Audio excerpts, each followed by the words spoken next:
de 20 de ani și am observat în acești 20 de ani că terapiile alternative funcționează mai rapid și cu rezultate mult mai bune, mai palpabile. Și atunci am abordat această parte holistică și o altă interpretare a realității.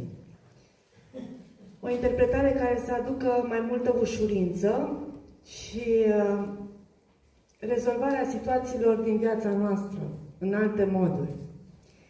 Și ceea ce am înțeles a fost următorul lucru care am venit să-l împărtășesc cu dumneavoastră, și anume faptul că atunci când ceva din realitatea noastră, din viața noastră ne supără, este important să schimbăm perspectiva și modul de a gândi despre acea situație. Dacă noi schimbăm situația din realitate, practic ea ne urmează oriunde ne-am duce.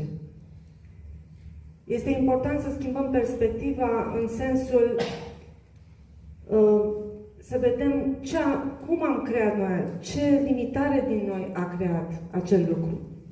De obicei, noi venim aici cu un set de preconcepții și prejudecăți învățat în copilărie.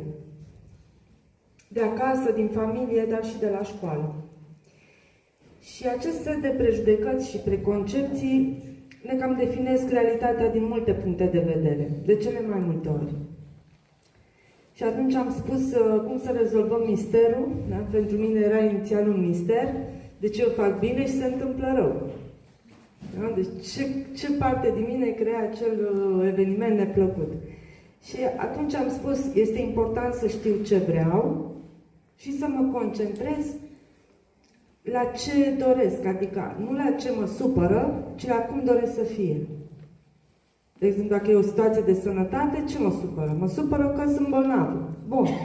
Ce doresc este să fiu sănătoasă. Trebuie să mă concentrez pe a fi sănătoasă.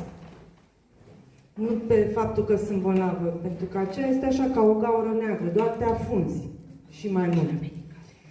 Însă dacă te concentrezi pe vreau să fiu sănătos, sunt sănătoasă, devin din ce în ce mai sănătoasă în fiecare zi, atunci putem înțelege în astfel de mod. Dacă sănătatea este ceva bun, ceva înalt, spre care tindem, atunci și noi trebuie să ne ridicăm tot acolo ca să o atingem. Deci, din starea de disperare sau de tristețe, nu putem accede sănătatea. Mai întâi ne bucurăm cât putem de mult și apoi atingem sănătatea. Asta la nivel spiritual, psihologic, putem lua lucrurile așa.